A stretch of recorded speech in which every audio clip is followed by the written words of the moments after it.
In this lesson, we're going to be looking at how to use feints and false attacks to create opportunities to hit your opponent.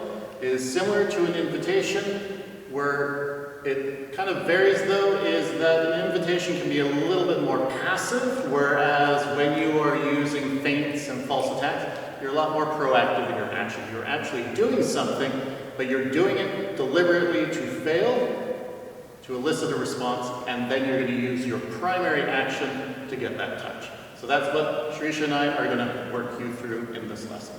First thing we're going to be doing here is looking at false attack. So false attack is where I'm actually attacking, but it's not the real action. I've got a second action. So I'm moving, Shrisha's moving around a little bit too, and when I make my attack, it's going to deliberately fail, so I'm going to make an attack to her foot.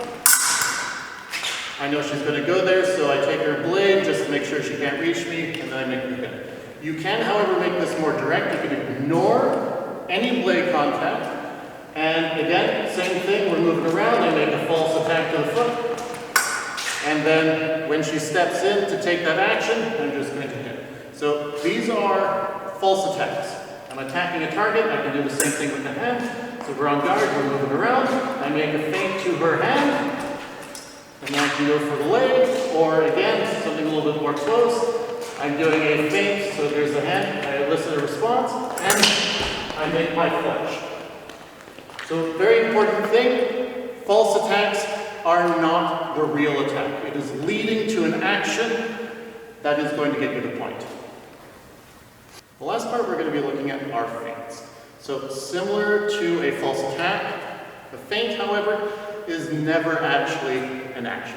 You can do a false attack and actually hit. That's perfectly fine. It's not entirely intentional, but it happens. A feint, on the other hand, will never really land. It is meant to draw the reaction of your opponent to that line, and then you can, whether you want to defend yourself or you're actually trying to attack, you can utilize an action.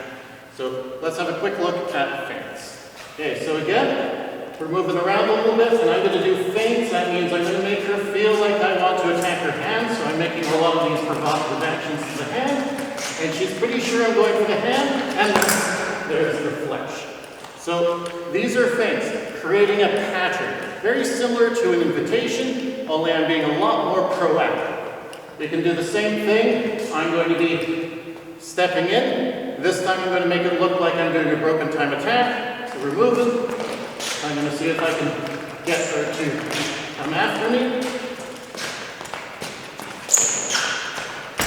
And then, when it looks like I'm actually doing an attempted counterattack, I launch forward. So, remember, false attacks and feints, a very valuable action that you can employ to really keep your opponent off their footing and just take advantage.